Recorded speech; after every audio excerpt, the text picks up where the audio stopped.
we are at the next stage in the program. We are at the panel debate stage, which means that I am going to leave you in the very capable hands of Bertil Chapuis, who heads up McKinsey's Silicon Valley practice, has an office in Palo Alto, which I enjoyed seeing yesterday. A wonderful place. Bertil is, obviously heavily engaged in everything that happens around innovation here in the Valley. He is an alum, importantly. He's a frequent speaker. I think that we are in his capable hands. I will leave it to him to introduce the grand topic of this panel, but I mean, without revealing big secrets, it's about the future of science and technology innovation more broadly, right, Bertil? Great. Perfect. Thank you very much. Glad to be here. It's great to be back with the MIT crowd. I haven't done this in a long time to actually get together with folks from the Institute, and it was amazing to see the display of innovation this morning. It's wonderful. So we're going to talk about, so this morning we heard from large companies, startups, professors, high utility professors, and what I'd love to do is distill some of the lessons related to innovation and commercializing technology, and bring it down to something that we can all take away in a practical sense in terms of how to make this work. And if anything, I thought the group this morning made it all seem too easy, and we know that it's actually quite difficult and messy. So with that, we have a great panel here. You've already met a number of the folks. I will let Chris and Quinn introduce themselves, and Ronjon, who have not spoken yet. If we can start with you, Chris. Yeah, thanks a lot. My name is Chris Chu. I am the Director of Investments for the Samsung Catalyst Fund. And like our brethren who you've heard from Brendan earlier, we are very much interested in engaging with you guys, the entrepreneurs, the folks that lead innovation. And we believe that would be, of great help for Samsung. But what's important is that we can help you guys as well. We do look towards you for leadership and all of that entrepreneurial spirit that you guys all bring. The Catalyst Fund is an early stage investment arm of the Samsung Strategy Innovation Center based in Menlo Park. And think of us as a group that is interested in the emerging technologies that you would not nearly associate with Samsung. So for example, we are looking at 4 or 5 open innovation platforms that range all the way from smart machines to digital health to data infrastructure and IoT. So again, we look forward to hearing all your ideas and helping you. Thank you. Yes, my name is Ronjon. I've been a serial entrepreneur in the Valley for the last 25 years or so. Sold companies to Motorola, BlackBerry, and Apple. But I head up MIT Alumni Angels in Silicon Valley. So we're an organization of about 300 MIT alumni. And what we do, we hand out money. We invest in companies that are of a deep technology nature, and we meet about 5-6 times a year. We've handed out about $3 million or so, and our next meeting is actually on Monday. So if you are an accredited investor or even a corporate investor, come and see me or send me a note, and you get an invite for that. Or if you are an entrepreneur, we love to see technology companies, especially from MIT. They don't have to be from MIT, but I tend to give a bit more preference if they are from MIT to pitch to our investor group. Great. My name is Quinn Lee, Vice President, and I head up the Qualcomm Ventures team. So that's weird. Qualcomm Ventures is the corporate venture arm for Qualcomm. We're headquartered in San Diego, and we've been around, started investing in the mobile ecosystem since 2000. So now we have a team of about 35 individuals, out of which 20 are investment professionals. We invest globally.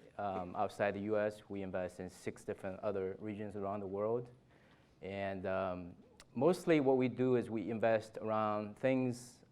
When we started, we invested a lot around the mobile ecosystem. But as Qualcomm's business is evolving into other areas like Internet of Things, automotive, drones, and robots, we're also investing in these verticals where we're taking what we developed for smartphones and applying to these other verticals that Qualcomm's interested in doing business. We have an active portfolio of about 140 companies globally, half of which is in the US, half of which is international. And on the annual basis, we do about 30 to 35 new investments a year. Excellent.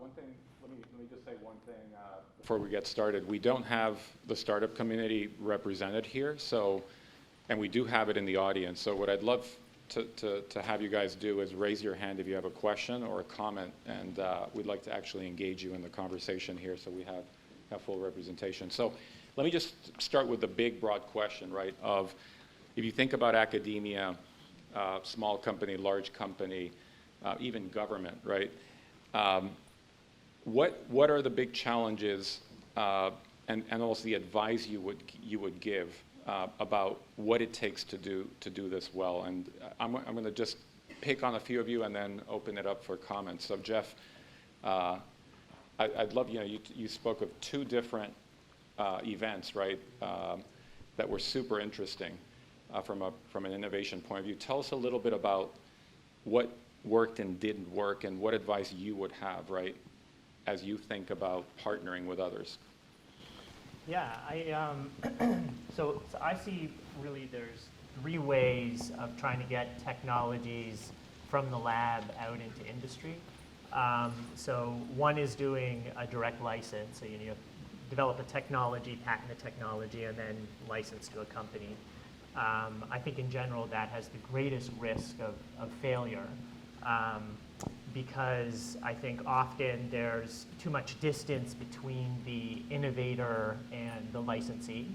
I think the second method is doing sponsored research, and I think that there's many ways that sponsored research can work. I've done quite a bit of sponsored research with a number of companies like J&J, Sanofi, a number of pharmaceutical companies, and I feel like there's multiple kind of arms of sponsored research. So one is where a company will approach, they have maybe a specific problem that they want a solution to, and I think each of these kind of end up having different types of dynamics and ways of interactions. Sometimes companies just want to learn a new area, so they'll invest in a lab and want to learn a particular space. Sometimes they want to develop a new technology, and the fourth, actually, I was jotting down some notes before. I think sometimes they want to, let's say they have a technology and they want to have, there's like a model in a lab that they want access to, or there's a tool that they need that they want access to. So I've kind of experienced all of these different models, and I feel like what tends to work the best is constant communication. So monthly calls, really keeping on track because it's easy, and then also where there's significant investment happening on both sides. So it's not just a one-sided collaboration. It's one where there's a team of people, let's say at the company, that's also moving things forward. And so when you get together on these monthly calls, both sides have things to report, and there's a lot of crossover of sending materials back and forth. I think really having chemistry between the teams is just so critical. So having like face-to-face meetings. Yeah. So Charles, we heard about Dropwise, right, and the strategic partnership. Does that fit into the model here that Jeff described, or how would you see it in that? Talking mainly about academic. Right. So, and I would agree with all your points about academics. So the only one I would add to that would be, we've engaged with University of Massachusetts for the last 15 years, and on projects around, we have a technology that we think it works like this, but we only know what we measure, right? You measure some other stuff, tell us a little bit more about this technology when we're trying to advance that technology. And then by doing that together, they're challenging our assumptions, and we're moving forward in terms of trying different, they give us insights that help us to go in different directions. So does that mean you need to pick as a company? I'm assuming that means you need to actually pick your bets a bit, right, in order to have the level, the critical mass of interaction or with a set of researchers? Well, yeah, in that case, like I say, you have to be active. If you're not active in it, then you don't have that receptor on the other side. If you say, well, it'd be nice to get into this, but nobody is actively working on that in the company, then they're kind of half paying attention. And then it doesn't help the academic researcher either. Right. And Don, what has your experience been? Oh, it's been mixed. The first sponsor that I had for the liquid metal battery, a major sponsor, was Total, French energy company. They had started in the late 2000s to get interested in renewable energy and photovoltaics. And they realized that photovoltaics without storage is pointless. And they weren't about to start their own electrochemical enterprise. And they heard me give a talk and asked me how much it would cost. And I gave them an outrageous figure because they were an oil company and oil was $90 a barrel. And it was fantastic. I've had interactions. These are all interactions through the Industrial Liaison Program, by the way. There was a company called Weatherford down in Houston. They drill, not for oil, they drill for information. And they have essentially a geophysical laboratory at the tip of a drill. And you're going down maybe 5-6 kilometers below the surface of the Earth. And you get about 25 degrees centigrade per kilometer. So you're at room temperature here and you're at about 150 degrees centigrade. And you can't keep putting cable to power your geophysical laboratory. You have to use batteries. And lithium-ion batteries, of course, blow up at around 70 degrees C. Batteries that are stable at 150 are dead at room temperature. So they gave us some money and we came up with a solution. And then the thing's halted because no battery manufacturer would take the idea and manufacture it. So one of my students, the one who did the PhD, said, all right, I'll start a company. So there's another company out there. So it can be really fruitful when corporate research says, let's go for some radical ideas and keep these ideas away from the big corporate labs, but we'll keep an eye on it. So it's not just sort of, it's not like a MacArthur Foundation grant or something. But at the same time, it does give you the latitude to be audacious. I'm going to jump around a little bit in terms of my questioning here and come back to some of these topics. But let me jump to the East Coast, West Coast question of innovation, and we'll come back. So Ronjon, you're investing in a bunch of companies here in the Valley and kind of in that network, right? There was a question that came up earlier today about innovation here versus in the Boston area, et cetera. What are some of the observations, right? Kind of the next generation of, what was the book, Route 128, right? Kind of what's the modernized version of those observations? That is a good question. Yeah. A number of the companies that pitched to MIT Angels they actually fly out from Boston to come to Silicon Valley. So it's a flight ticket, we don't pay for it. And so the implication of that is, and certainly the VCs I've met in Massachusetts, it seems that they're less dense, less networked, more conservative. The angel network the Valley is just a denser place. Your best networking events could be places like this, or it could be kids' birthday parties, right? And I think people here have a few more role models than we have in the East Coast. I think that's changed over the last 25 years since when I was at MIT. I think it was more equivalent 25 years ago. Today, you've just got more role models. You just walk down the street and there's a 26-year-old or 28-year-old or 30-year-old and in all different fields. So I think that there is a different cultural dynamic. And that's my observation, my perception. How many of the companies that you look at actually have an affiliation with, say, Stanford or Berkeley or MIT? Most of them do. Yeah. The companies do. They don't have to have an MIT person on the management team. It just so happened the only ones we've invested have a person who have an MIT. But I think there's one. We just had one we invested in that didn't have a T person. MIT. No, when I was at MIT, we used to say that actually Silicon Valley was an MIT invention because there's so many MIT people in the companies around the valley. And but if not, you find I think President Hennessy at Stanford has said pretty much every professor, every student at Stanford is thinking about starting a company as soon as they arrive. Even to the extent that saying, well, maybe we should call it that, we're supposed to be an educational institution. But there's a lot of innovation in the labs around. Good. So let me turn a little bit to the corporate venture side. We had a good overview from Brendan Kim this morning about the V2 of corporate venture capital, and we have two panelists here with experience there. Maybe Quinn, I'll ask you first. Is it in fact a second wave in venture capital, and if so, what is different this time?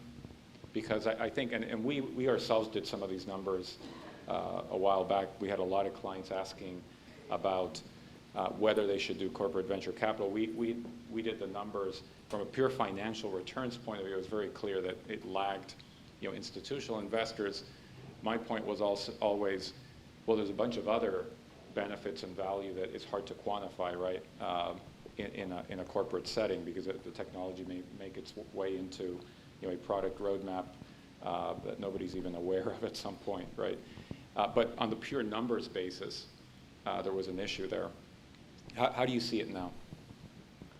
So I don't know all the numbers from different corporates, but we benchmark ourselves against the sort of traditional venture firms, and we actually focus on financial return pretty hard, and we don't disclose our numbers, but we're up in the top quartile compared to other institutional investors. Now back to your question about, so I think the key is when the corporate is trying to get into the venture business, I think they really got to think about what's the objective they're trying to achieve, right? So is it financial return? Is it strategic return, right? It's always difficult to balance between the two. And what's, as a corporation, you're looking to achieve, right? So if you set up some clear objectives in the beginning, before you start the corporate venture practice, and have a longer term view in terms of, it's not something you want to do for 2 or 3 years, because companies you invest in 2 or 3 years from then may not even have any exit, right? So you really have to have a 5 to 10 year horizon, looking at why you want to get into the venture business, what are you looking to achieve, both maybe financial wise or strategic wise. And then I think talk to folks maybe have been in the corporate venture business for a long time, the lessons learned. There's a bunch of things we learned through the last 15 years as we do this, right?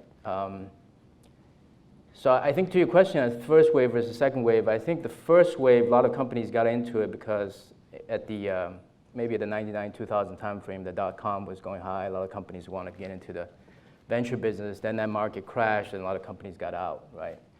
And it seems like there's a lot of interest, at least over the last couple of years. I've seen a lot of companies wanted to start venture groups. And I don't know, I wasn't in the venture business back in the 99, 2000 timeframe, so I can't contrast exactly what's, the motivation behind then versus now. But definitely, at the second wave, I see, there's some companies I think being added for a long time, like us, Intel. There are companies getting into the business now. And if you look, 5, 10 years from now, look back, some of these I don't think would be there. I think that some of the ones have thought it through and have a long-term view, was really committed to the program, I think will be there over time. But the ones just trying to maybe dabble, experiment, 2, 3 years from now. It also depends on how well the parent company does, right? If they have management changes in the senior leadership team, they may decide to not want to pursue venturing, right? So I think some of them will stay, have longer staying power. Some probably will get out. Yeah, I don't know if you will see right now it's definitely, I've seen a lot more people trying to get in right now. And Chris, what would you say, and if you had, a startup audience, right, here, what's the value proposition, right, from the corporate venture side versus the institutional? Yeah, I think that you would be able to. It's the age-old question, technology looking for a solution looking for a technology. I think where you can very much partner with corporate venture firms is that they'll be able to help you a little bit more think through the solution side because they have seen it. They are actually looking for some of the solutions, looking for the innovations that can be leveraged from creative minds like yourself. I think that's very, very important. That's why this continued dialogue is so important. If you just want to come and just bounce ideas off of here. We are a very friendly face. I think corporations, I was back in venture in the 90s, late 90s, and it is a little different way because the larger companies, look who's now joining the larger companies. It was the entrepreneurs from 10 years ago.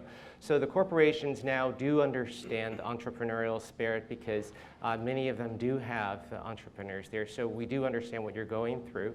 And we can help you think through that. And also what you bring to the table is you bring the best, the most innovative technologies that's being developed from the universities or just in your own creative minds. And you help us enlarge our scope of what can be accomplished. So I think that, I think that's a very important value proposition for both sides.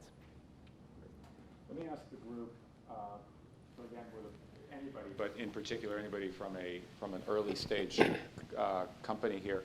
Any questions you have for the group before I move on to another set of questions here where we start digging a little deeper? Anybody? Oh, come on. All right. So I want to loop back a little bit to, you mentioned licensing, right, the spectrum.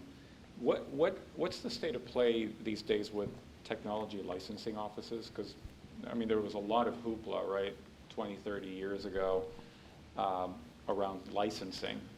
How does that play into the whole ecosystem these days? And is it a starting point? Is it an important starting point for a connection between a company and a university? So I think one aspect of licensing that in terms of a startup is that as soon as you license, usually you start with an option and there's a certain fee like $10,000, $20,000 for an option, for example, but then you're expected to pay patent costs on top of that. And so the clock actually starts ticking once once there's a deal with the tech transfer office. And so I think for startups, often I think what you want to do is wait as long as possible until you have everything together, until you license the technology. But then you end up being in a catch-22 because the investors want to see that the technology is licensed, but you don't necessarily have the funds. So then often the founders have to put money on the table to then license the IP. So I think it's definitely one of the early starting points, but it all depends on whether the founders have enough funds and what the deal looks like with the tech transfer office, and what, if the patent's already going to international phase, the cost can add up very quickly, and then the founders will be on the hook for paying those costs. So. Right. Yeah. Any other comments on the licensing front? Yeah, I think the comment that Bob Langer made was definitely, I've seen that with startups that they don't appreciate how important IP is. It doesn't have to be granted yet, doesn't have to be applied everywhere yet, but it better be in process, and they better understand exactly what they have and don't have. And that seems to be often lacking. I think this is a problem or an issue worldwide at every university that I meet with on the IP side. I think from an investor point of view, we'd like to see more of a simplification of what the deal is. Often, some investors run away from the TLO once they start seeing it. The TLO is involved, whatever university is. They run away. In England, there have been some entrepreneurs that have proposed the golden share principle, which is, okay, license the technology, and the university gets 1%, but 1% undiluted, right the way through. So until you get an exit, the university just gets 1%. And if investors knew it was just a simple model and the negotiation wasn't there, that would attract more licensing. So that's something I've seen in other countries. Interesting. Charles, you mentioned earlier, we had a conversation about the challenge of nurturing innovation these days in a corporate environment, given the pressures on earnings, right? And it's the numbers. Right. So tell us a little bit about how you see it and what you've seen work or not work, right, as you think about fundamental research. Yeah, so to keep to my 5 minutes, I pulled that slide out about, we have 3 numbers at Henkel, 20, 10, 10, which are 3 financial numbers. We were given in 2012, and we have been hit with that January 2012, February 2012, and we got to hit that come the end of this year. And that drives everybody towards just delivering, you know. And even though, you know, we say we're a specialty chemical company, we have a lot of variety, even the specialists become more specialized and just focus on, all right, this business that I support has got to deliver. And so it's even subconsciously, the people in the lab feel this constant pressure that this is what's important here, this is what's important here. And we don't get the message that science is important. So what we have done successfully, something like you described, where we funded an implant lab in Barcelona I was telling you about, where we worked on quantum dot matrices. And we came up with something, you know. But so we had to have it completely separated, right? They don't hear all of they don't go to the monthly meetings, they don't hear all of the corporate, you know, pounding. So and that's been successful. But you have to isolate it. You have to isolate the cultures. So now that we've kind of swung around the topic from a number of different angles, what I'd love to do is think about, you know, we've heard a few things here about the importance of separating the fundamental research, right, within a corporate setting, the degree of interaction you need between academia and corporates, you know, the potential role of corporate venture capital. If you look at your experience, and we have a great opportunity here, given that you represent sort of the full ecosystem.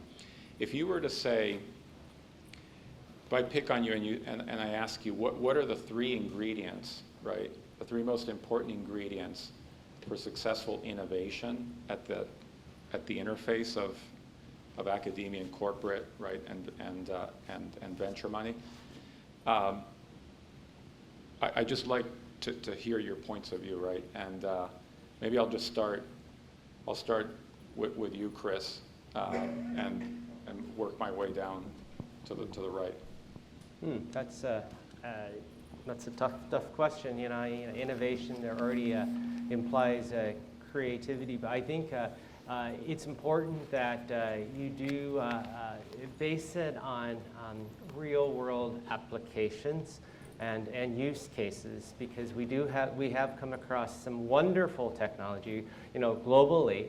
But what they need to do is match it with real-world use cases that can be developed for the corporations. And as I mentioned earlier, you know, talking to corporations or just bouncing ideas off, it does help in producing a solution or a use case. I think that's probably you know, one of the key drivers for success in developing any type of innovation. I think we had addressed it earlier a little bit about intellectual property. It's very important as well, just given on what's going on with technology. It's so fast moving, and the importance of intellectual property, that you do go ahead and protect and form a family of intellectual property as you can. And I know it's very difficult because you're very early stage, but at least just keep your mind on it. And also the most important, probably the easiest one is the people around you. Form a team that you yourself would consider almost your friends, because you're going to be in it for the long haul, and that's a very, very important thing. Most of all is that you are all pulling in the same direction. And it's very readily seen when groups of management teams aren't pulling in the same direction, even at such an early stage. So that's what I would say is the top three. Yeah, so I think two things. One is the actual characteristics of the founder or the founding team is the number one thing that I look for. Has he or she got the passion to drive it, which for time, it could be 10 years. My own company was 10 years, so is he going to last 10 years? And some of these technologies are longer rather than earlier. The second thing that I like is the technology something the founder or the founding team has realized is possible, and everyone else thinks it's not possible.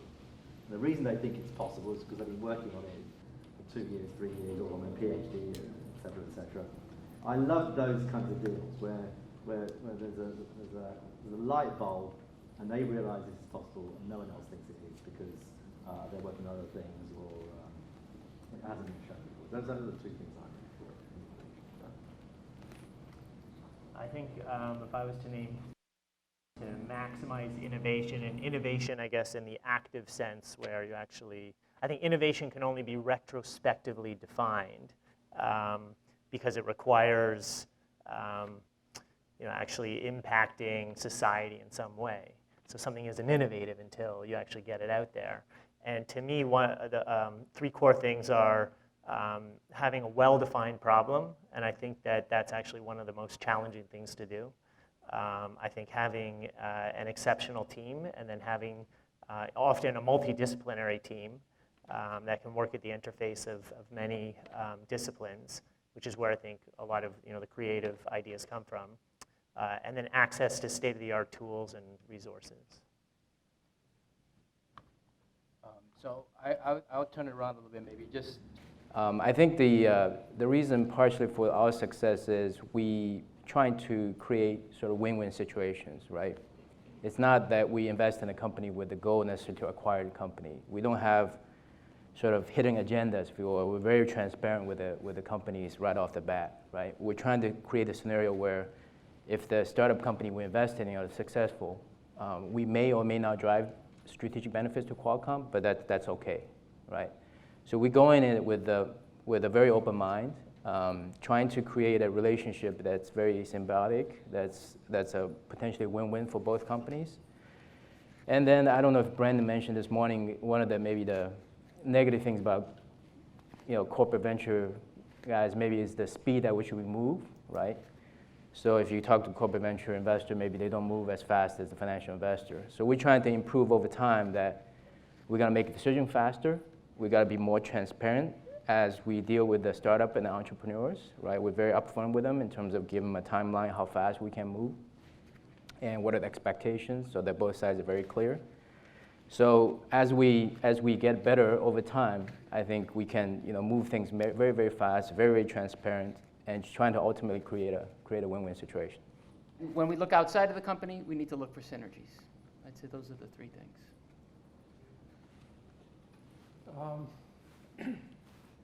I think in addition to many of the comments that have been made, what I would talk about in terms of enhancing the chances for innovation come down to personal qualities.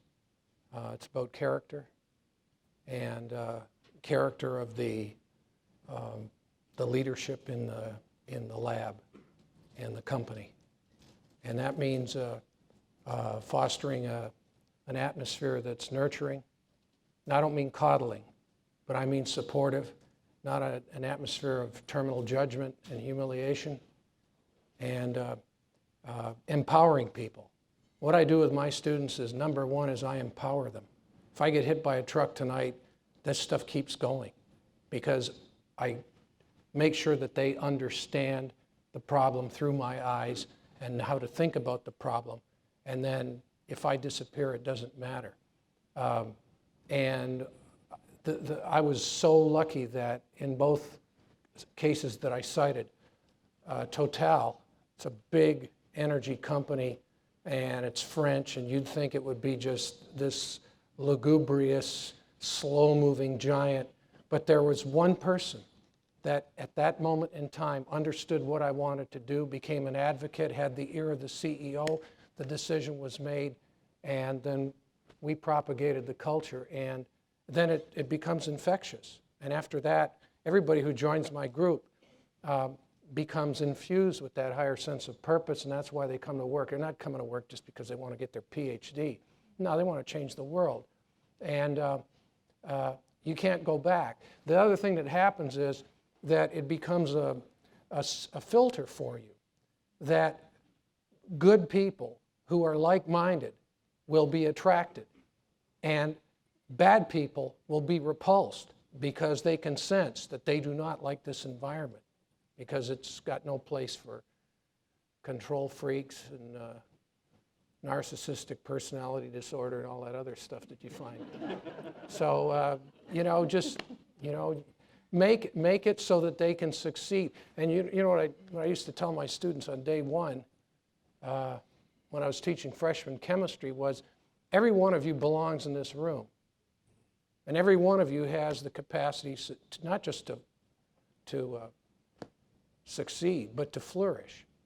The only people who don't succeed don't grant themselves the permission to succeed. So grant yourself the permission. And just get out of their way. It's very simple. Taking your freshman chemistry class. I think I had the other guy. It's funny, right, how it all comes down to people, right? And so that's why events like this are so important, because it's all about collision of individuals. So I do want to try again one last time. Any questions, please? Can you repeat the question after, because we don't? Yes. I'm curious as to the filter. You mentioned the filter, and my experience is that it turns out that only warm introductions get you in the door most of the time. And it seems like an inefficient process, but a process that has worked. I'm wondering if there are other processes that you're exposed to that are not warm introductions, that when you say, there are filters along the way. I realize it's a filtering thing, but I wonder if there is other processes besides warm introductions that we need you to address. Okay. Could you hear that in the back? No. Oh, okay. The question was basically, is there any other way than schmoozing to get invested in? I'll have a go. Yeah. Sure. Maybe that works better. I don't. Okay, so my experience is the same as yours. If it's not a warm introduction, then it's almost not worth bothering. I have found in recent times, though, some of the corporates have introduced competitions. And there I found it a lot more objective. And I think one of our companies just won $1 million from Verizon, Bounce Imaging. And there, it seemed like an objective process. It didn't matter who it came from, judges. And so quite a lot of the corporates have competitions now. And so that's been one thing I look for. Yeah, we have. Yeah, you have one. Yeah, you guys have a. Yeah, and it's a fairly objective, I would say, process. And a lot of people apply in companies we don't know, right. And we go through the process as one, I guess, exception to a warm intro. Just a comment about the IP stuff, and recently come out and TA'd iTeams at MIT, which is an undergrad and grad class. There are plenty of funds, generally up to $100,000 or $200,000 available to students for doing the IP initial patenting and stuff. And so that's actually really valuable to know both as investors and as students, because a lot of times you're a starting student and you actually don't want to put $10,000 or $20,000. You should totally find funds within the university. I'm sure Stanford has the same kind of thing. Good, so that was a comment. I guess I'll repeat it for the video, but there's money available for students to be able to actually do the initial patent work, right, to get going. So maybe that a lot of folks are not aware of that. Good. Please. I'm curious that no one so far has mentioned the Steve Blank approach to looking at markets and opportunity, validating things. What do the investors on the panel have to say about that? Is that valuable? Is it essential? Or is it pro? I'll have a go. Yeah, definitely. As investors, the Steve Blank approach, just for those people who don't know it, is the sort of lean startup, which is basically says, do the minimum possible and see if anybody wants your invention, and then iterate and go a bit further. And certainly as angel investors, because we invest really, really early, we don't want the company spend the whole wad on something that doesn't before getting feedback. So we look at that. And there is an MIT discipline entrepreneurship, which is very similar that Bill Orlett's got a book out. And for very, very early companies, we suggest they go through a process like that. Do you think that applies, sorry,